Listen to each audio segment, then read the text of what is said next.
grandes êxitos nas suas escolhas, e nós também vimos exemplos de pessoas que fizeram escolhas que entraram para a história também com as suas escolhas, porém no sentido negativo. E existem escolhas que a pessoa faz, o crente faz, e ele às vezes se arrepende profundamente, mas às vezes não tem como consertar. Existem às vezes escolhas erradas que nós fazemos, estamos propícios a isso, porque somos seres humanos, e às vezes nós consertamos e às vezes não. Mas nós vamos pegar o exemplo nessa noite de uma pessoa que a Bíblia não diz com quantos anos, mas provavelmente ainda jovem, porque o escritor aos Hebreus ele começa dizendo, sendo Moisés já crescido. Então não fala o tamanho nem a idade, Vamos então abrir as nossas Bíblias, carta aos Hebreus, no capítulo de número 11. Carta aos Hebreus, capítulo de número 11. Como de costume, todas as quintas-feiras nós temos aqui o nosso culto de doutrina, onde nós temos a oportunidade de aprendermos com o Senhor através da sua santa palavra. Carta aos Hebreus, capítulo de número 11. Nós vamos estar lendo a partir do versículo 23.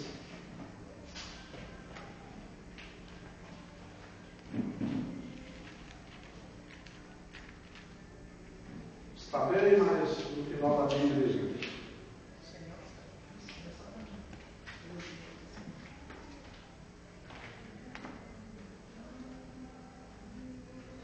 O capítulo de número 11 de aos Hebreus, ele trata especificamente das questões da fé.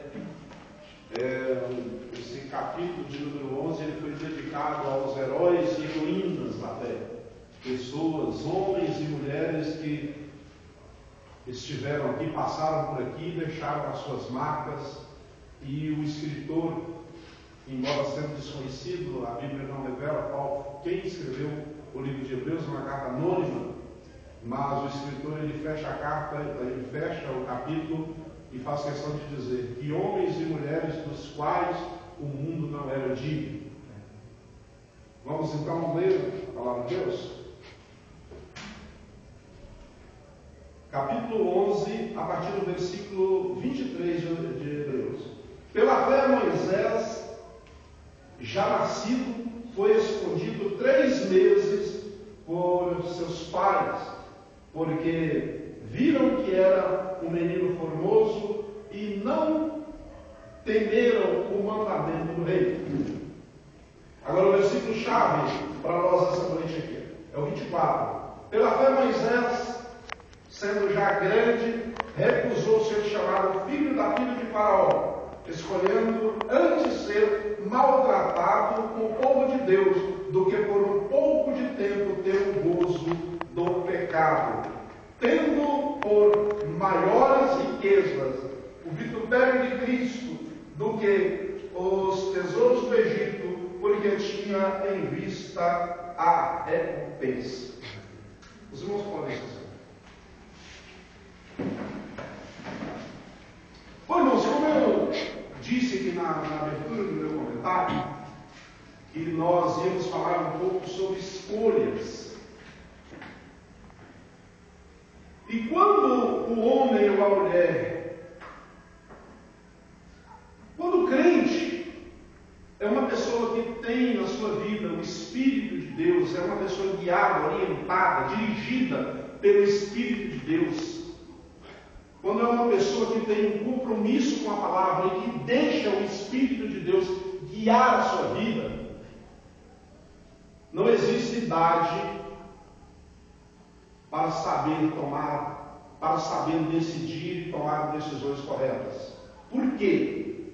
Porque quando a pessoa é guiada pelo Espírito de Deus, independentemente da idade, a probabilidade dessa pessoa tomar decisões certas são muito grandes, porque é uma pessoa que vive na direção de Deus.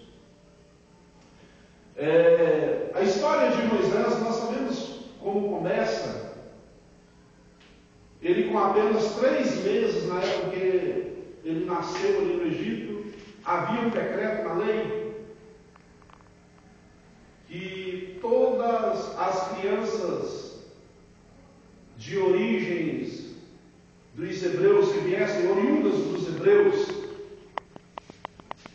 toda criança do sexo masculino, essa criança, as parteiras do Egito, elas tinham uma ordem de sacrificar, matar essa criança no momento do parto. E Moisés, então, quando nasceu, os pais dele, ele era uma criança muito bonita, os pais dele ocultaram, esconderam a criança, conseguiram esconder essa criança por 3 meses. E não podendo esconder mais a criança, eles então tomaram uma decisão, também guiados por Deus, para colocar aquela criança em um recipiente e colocá-la no rio Nilo. E a história nós já conhecemos, né? Como que essa criança acabou chegando até as mãos da filha de Faraó e como essa criança foi cuidada, ela foi adotada como filho da filha de Faraó, no caso Moisés, foi adotado como filho da filha de Faraó. Mas tudo bem, mas o que nós queremos falar nessa noite é sobre a escolha. A Bíblia diz que pela fé, sendo Moisés já grande, não diz o tamanho da idade, sendo já grande, também não diz sendo já velho, não diz sendo já adulto, não diz sendo ainda criança, não diz sendo adolescente, não diz sendo jovem, diz já sendo grande. Suponha-se que fosse ainda talvez um adolescente. É muito comum nós encontrarmos na palavra de Deus a expressão crescido, já grande, né? Mancebo, no caso, para jovens. Então, quero crer que fosse Moisés já ainda jovem. E a Bíblia diz que pela fé, Moisés fez uma escolha que mudou toda a sua vida, e não só a dele, mas mudou a história, mudou o rumo do povo hebreu que estava no Egito, sendo escravizados por Faraó. Pela fé, ele abriu mão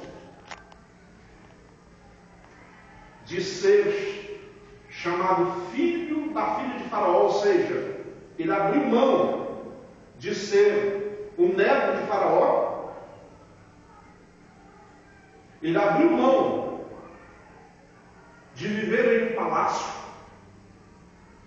ele abriu mão de todas as mordomias que ele vivia até então como príncipe,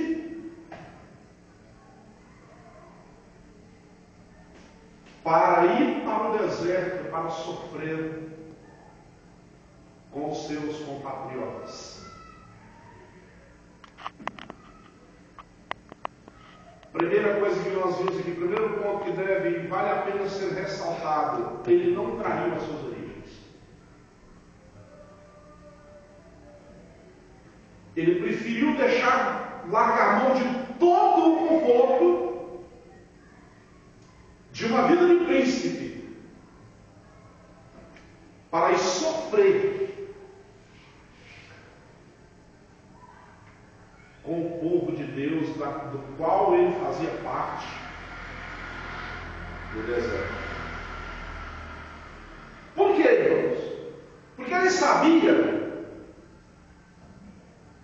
que era muito melhor sofrer com Deus, sofrer com o povo de Deus, sofrer pela causa de Deus, Ele sabia que era muito maior a recompensa que o aguardava pela fé, visualizada pela fé, de que por um pouco de tempo gozar do pecado, ter o gozo do pecado. Ele não chegou a se envolver com as práticas egípcias. Tem pessoas que às vezes nascem no Evangelho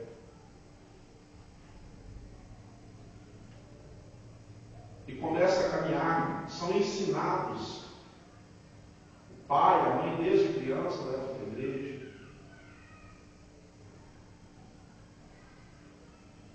E quando essa pessoa tem o poder de tomar a decisão, acaba tomando decisões que não condizem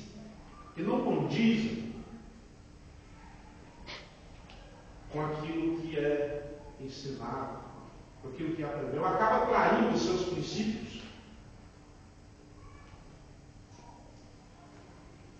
Acabam jogando fora tudo aquilo que aprendeu. Nós vimos pessoas na Bíblia, na própria Bíblia, que entraram para a história com escolhas erradas. Nasceram em um lar temente a Deus. Nós preparamos, por exemplo, aqui do lar de Jacó. Quem era Jacó? Patriarca.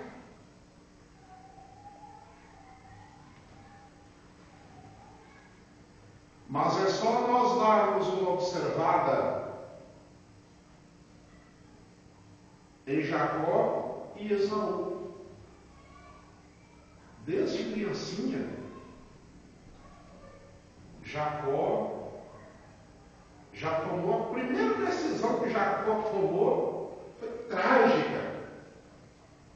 Levou a sofrer por muitos anos e pagar um preço muito caro por uma decisão errada que tomou, traindo seu irmão, traindo a confiança do seu pai, tentando enganar seu pai, tentando trapacear. Outra situação que nós temos de uma escolha terrível tomada entre dois irmãos.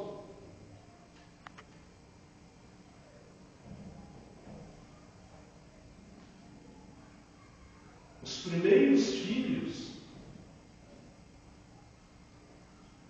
de Adão e Eva, Caim e Abel. Olha que decisão que aquele cidadão tomou em relação ao seu irmão. Entrou para a história, porém no sentido negativo.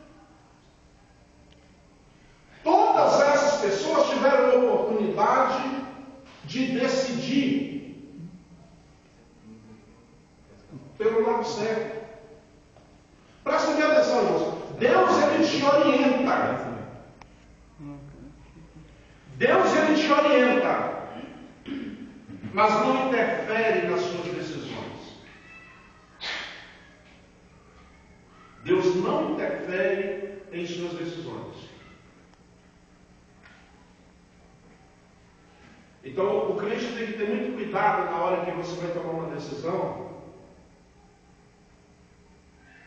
Tem aquelas pessoas que dizem: irmão, chega para o pastor: pastor, eu tomei uma decisão, não estou me sentindo bem aqui, eu vou sair, vou congregar em outro lugar. Eu, particularmente, irmãos, geralmente quando uma pessoa chega para mim e diz: olha, pastor, está querendo sair do ministério, eu faço a pessoa com uma pergunta. E dependendo da resposta que essa pessoa me dá, eu aconselho, e dependendo da situação eu digo: Deus te abençoe. e não abra mais a boca. A pergunta é essa. Quando alguém chega para mim, pastor, eu quero sair do ministério, eu quero congregar em outro lugar, a primeira pergunta que eu faço para a pessoa: Deus te mandou fazer isso?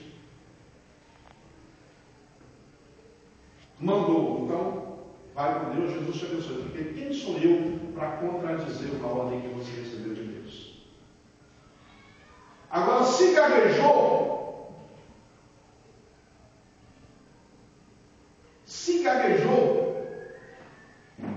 aí eu aconselho e mostro as consequências que essa pessoa pode incorrer pelo fato de estar tomando uma decisão sem a direção de Deus. Não tem 15 dias que uma pessoa me procurou chorando.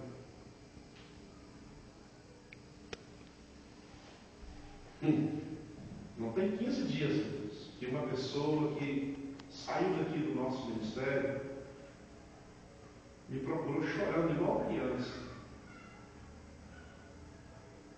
E eu disse: olha, eu avisei. Porque, mas Deus mandou, então tudo bem.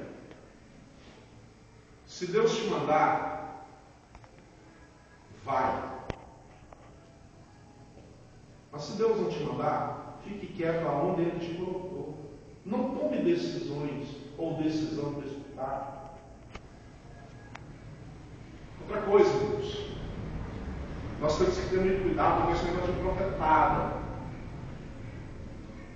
Não estou falando de profecia, uma coisa de profecia, outra coisa de profetada.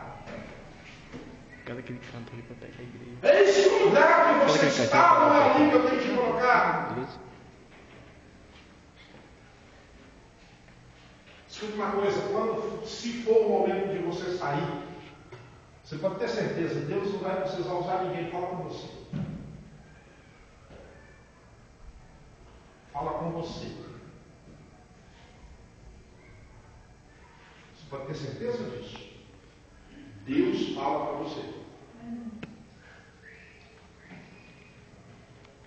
Diretamente, para que você não tenha dúvida do que foi Ele que falou. Amém? Amém. E quando Deus manda, há sucesso. Agora, quando a pessoa cisma, a probabilidade do fracasso é muito grande. Existem muitas pessoas por aí desviadas do Evangelho, caídas, obreiros, pastores, evangelistas, líderes, e tanta gente, porque tomaram decisões por conta própria e ainda colocaram o nome de Deus no meio. Ainda colocaram o Espírito Santo na história.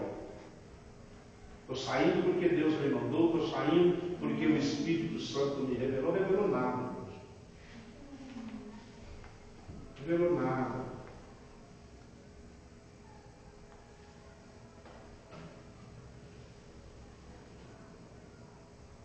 Nós temos que ter muito cuidado, porque ensinado nós somos, discipulado nós somos.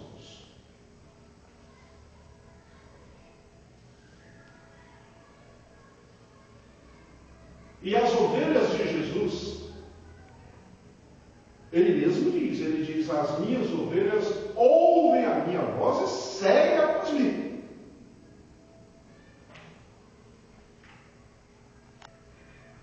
Então, a ovelha de Jesus tem que saber discernir a voz de Jesus. A ovelha tem que conhecer a voz do seu pastor.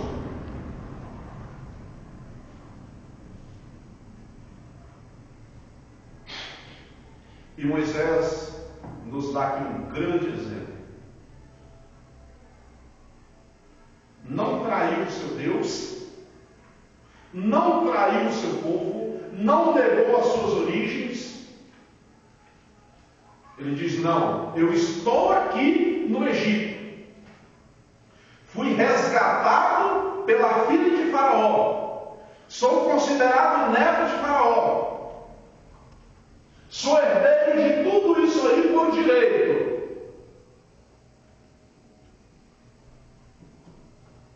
Mas eu não sou egípcio, eu sou hebreu. O sangue que corre nas minhas veias é um sangue hebreu. E eu tenho um compromisso não com o povo de Faraó. Eu tenho um compromisso com o meu povo, com o povo hebreu.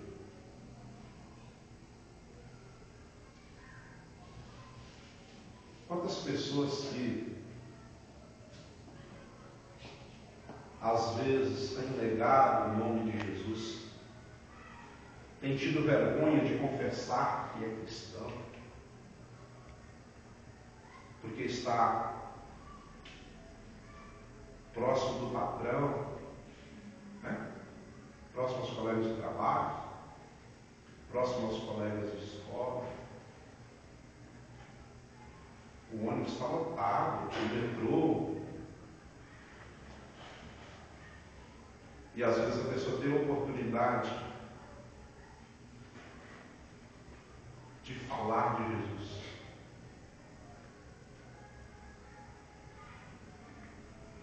Mas acaba negando a sua origem. E às vezes ainda fica preocupada de alguém identificá-la ali no meio dos demais como cristão. Uma outra coisa, irmãos, uma outra informação muito importante que nós podemos extrair desse texto aqui.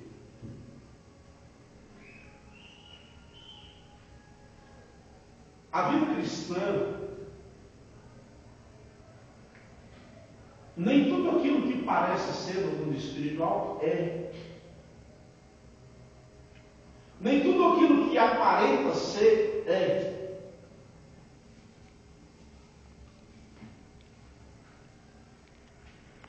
Nem sempre aquilo que aparece para você como a oportunidade da sua vida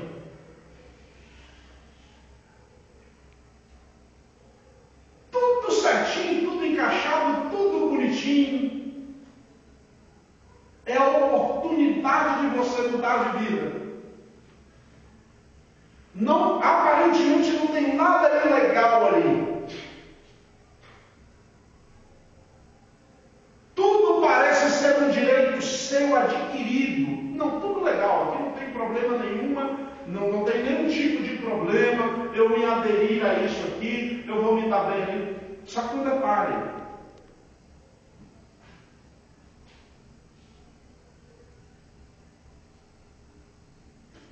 Nem sempre aquilo que parece estar certinho, está tudo direitinho, que vai satisfazer o seu ego, que vai te engrandecer, nem sempre aquilo vai agradar o seu Deus. Moisés poderia ter ficado lá no Egito, herdado o trono de Faraó, porque por direito era legal, porque ele já havia sido adotado pela filha de Faraó como filho, então ele seria neto de Faraó e por direito herdaria tudo. Era a oportunidade, era a galinha dos ovos de ouro. Não tinha nada ilegal.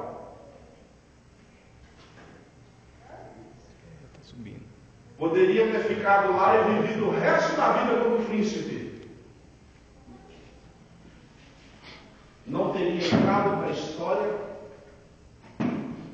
Não estaríamos aqui hoje falando sobre Moisés.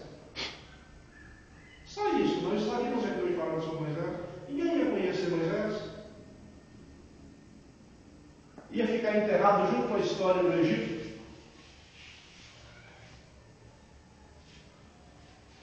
Mas esses homens e mulheres, o escritor faz questão de dizer que foram homens e mulheres dos quais o mundo não era digno. Escreveu uma outra decisão tremenda também tomada no Egito. Pela fé, José, antes de morrer, ele ordenou que os ossos dele não ficassem no Egito, que fossem carregados junto com o povo para fora do Egito. Sabe por quê, irmãos? Aquele povo estavam lá, mas eles tinham consciência que eles não eram de lá. Então, eles sabiam que em algum momento Deus os tiraria.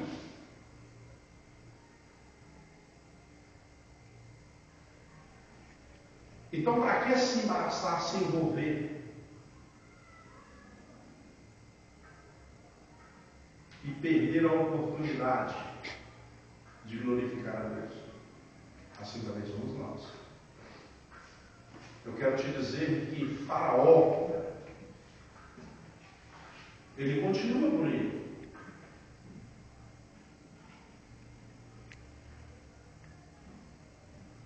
A única diferença que o faraó deles lá, ele era um ser humano. O nosso faraó de hoje, o nosso não, o faraó do mundo hoje, o faraó que nós temos que enfrentá-lo e vencê-lo, ele é espiritual. A diferença daquele Egito para esse que nós estamos nele, ele foi só transportado do físico para o espiritual, do visível para o invisível. Mas aquele povo, irmãos, eles tinham Faraó como inimigo, eles tinham o Egito como obstáculo. Mas eles tinham um alvo pela fé, que era uma promessa. E a promessa deles era saírem do Egito e entrarem em Canaã. Por isso que esses homens, esses grandes líderes, José, Moisés, Josué, esses homens não se corromperam, viveram lá, mas não se corromperam, não se envolveram com os costumes. É aquilo que Paulo diz: estou no mundo, mas não sou.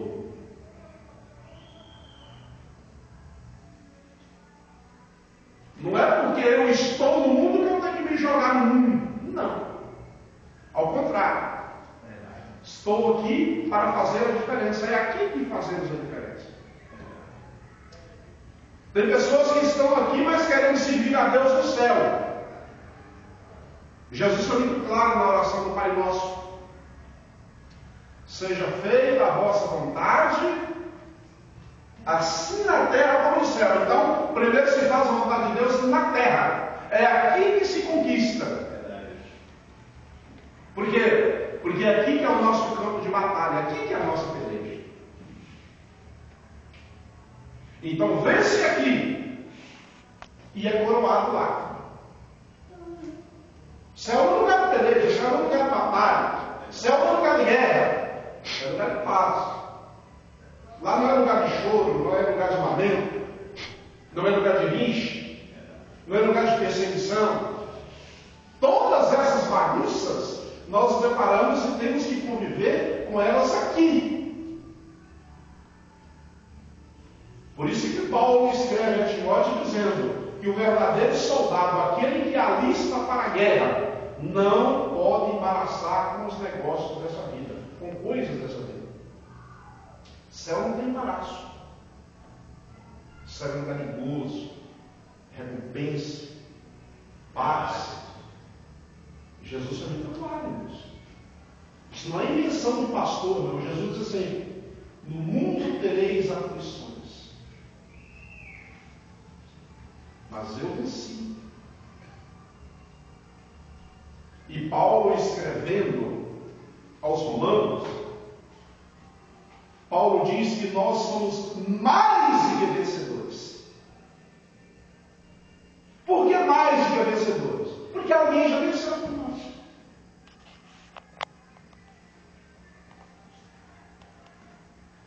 Sabendo Deus que nós não tínhamos condições de vencer esse mundo, Ele enviou seu Filho. E Jesus venceu.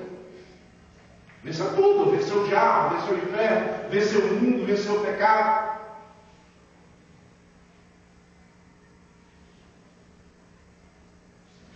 E sabendo Jesus que nós, ou melhor, sabendo Deus que era impossível nós continuarmos aqui vencendo, Jesus voltou para lá. Mas o Espírito Santo foi nos enviado e está aqui. Verdade. Então nós não temos desculpa. Nós não temos desculpa. A nossa guerra é vencer ou vencer. Lá contra os egípcios, a guerra deles era uma guerra física. Lá era derramamento de sangue. A nossa não é contra a carne nem o sangue. Por quê? Porque a deles era uma guerra literária, era uma guerra no mundo físico. A nossa não, a nossa é uma guerra no mundo espiritual. Eu diria para vocês que o nosso inimigo e a nossa guerra talvez seja ela pior do que a deles.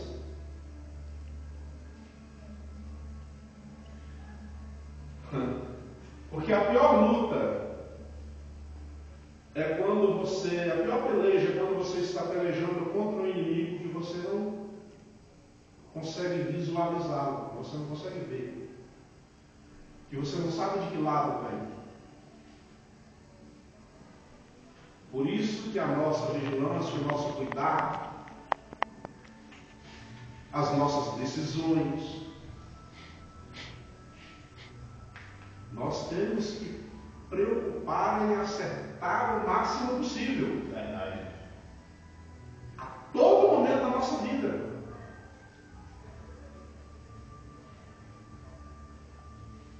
Devemos viver em santidade. 1 Pedro, capítulo 1, versículos 15 e 16. Olha o que Deus espera de nós. Ela diz assim como é santo aquele que vos chamou. Quem nos chamou? Foi Deus. Assim como é santo aquele que vos chamou, sede vós também santo em toda a vossa maneira de viver. Porque escrito está, sede santo, porque eu, o Senhor teu Deus, sou santo. Então nós devemos ser santos no andar, santo no olhar, santo no vestir, santo no caminhar, santo no trabalhar, santo no dormir, enfim. Tudo isso são maneiras de viver. Então Deus, Ele não está preocupado só com o meu coração. Ele está preocupado também com os meus olhos, com os meus ouvidos, com o meu caráter, com o meu proceder, com o meu andar, com o meu deitar, com o meu levantar. Verdade. Essa doutrina que ensina, não, Deus só quer o coração, isso é mentira, isso é invenção de Satanás. O que diz o salmista? Bendize a minha alma ao Senhor e tudo o que há em mim. Bendiga o seu santo nome. É tudo, sem exceção. Quando Deus diz assim, façamos o homem conforme a nossa imagem e a nossa semelhança, Ele não diz assim, façamos os pés do homem. Porque quando a palavra diz homem, está referindo aqui a seres humanos. Aqui são todos, homens e mulheres. Quando a palavra diz assim, homem, sentido geral, está falando de homens e mulheres, está se referindo a seres humanos. Porque quando Deus quer falar de homem e mulher separado, aí a palavra separa. Agora, quando ele fala homem aqui, está falando de humanidade. Quando ele diz, façamos o homem conforme a nossa imagem e semelhança.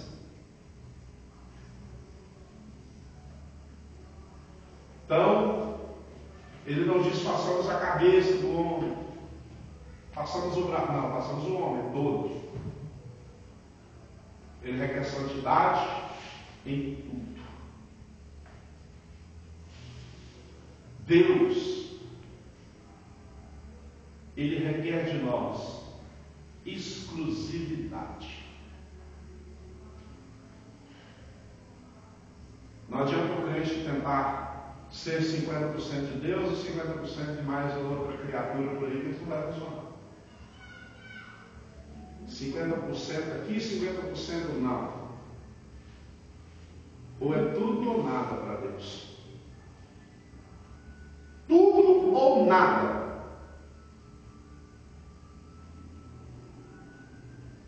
É o que Deus espera de nós. Por isso foi nos dado o livre-arbítrio.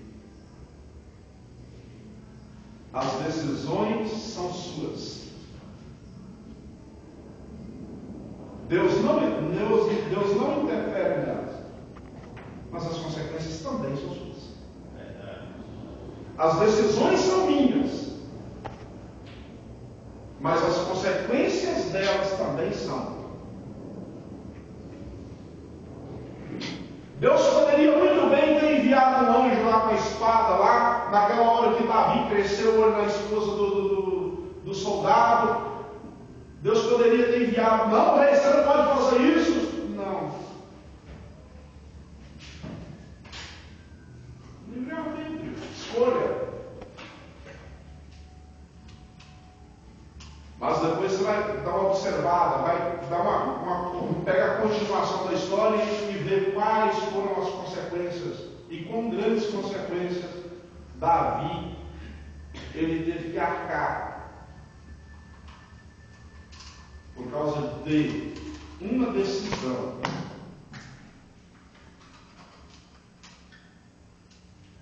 que ele tomou. Então aprendemos nessa noite que as decisões são nossas, são responsabilidade nossa. Mas as consequências também são nossas.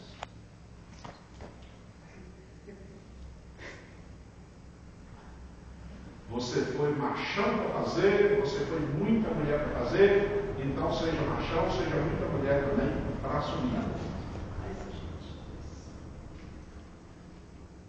Porque a decisão é sua.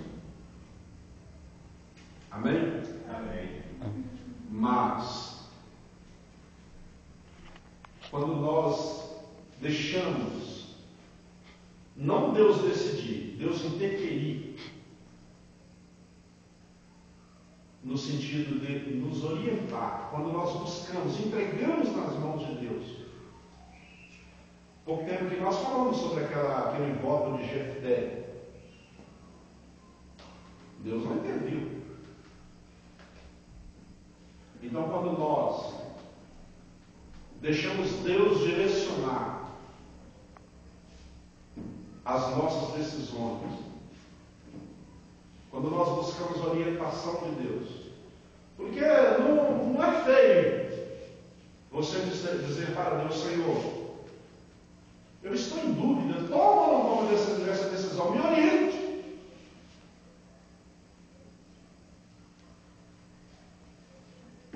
É só você observar lá no livro de Juízes o que fez Gideão. Irmãos, crente tem que conhecer a Bíblia. Gideão, ele estava em dúvida. O que ele fez? Passou a bola para Deus?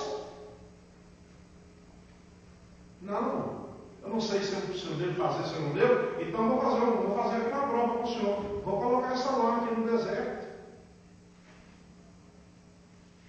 Vamos ver se a lã vai ser molhada. Se ela vai ser molhada, é que o Senhor me respondeu. Apertou a lã, a água desceu. Mas ainda tinha um pouco de dúvida. Eu podia te chamar de precaução. Eu podia te chamar de precaução. Ele foi então e fez no sentido contrário. Agora eu vou deixar a lã aqui, só que agora eu quero que a lã esteja seca. Porque se isso acontecer, eu sei que realmente o Senhor me levantou e vai ser comigo contra os medianitas. No outro dia chegou lá, torceu a lã, nem uma gota d'água. Ele diz: glória a Deus, o Senhor é comigo. Não tenha vergonha de deixar Deus decidir, mas não faça nada disso aqui. Não tome decisão baseada em revelação, em profecia. Não faça isso. Está em dúvida? Procure o seu pastor. O pastor está na igreja para isso, para te orientar. Se o pastor não tiver como te orientar, ele vai te ajudar em oração. Ou vai te orientar, faça um voto com Deus. Mas não enfia a mão nessa cumbuca sozinho, não. Não vá. Porque muitas pessoas acharam que ser neto de Faraó, herdar o palácio, seria uma grande coisa. Às vezes até se deram bem na vida, mas de forma momentaneamente. E nós não estamos aguardando nada dessa terra. O profeta já diz, Miqueias, capítulo 2, versículos 10 e 11: levantai-vos e andai-vos, porque não será aqui o vosso descanso. Então essa não é a nossa pátria. Não era dos nossos irmãos do passado, e também não é a nossa. Amém? Amém. E pela fé, nós estamos caminhando. Espero que Deus nos dê as diretrizes certas para que nós possamos tomar as decisões que nos levem para o céu. Mas graças a Deus, a primeira decisão que nós já tomamos mais importante nas nossas vidas, que foi de aceitar Jesus como Salvador. Amém? Que Deus abençoe a todos. Assim nós vamos estar encerrando. Vamos colocar de pé. Vamos orar. Domingo, se Deus quiser, estaremos aqui, né? Domingo, o pastor Francisco vai estar aqui também conosco, em nome de Jesus. Hoje nós estivemos aí faltando bastante, irmãos.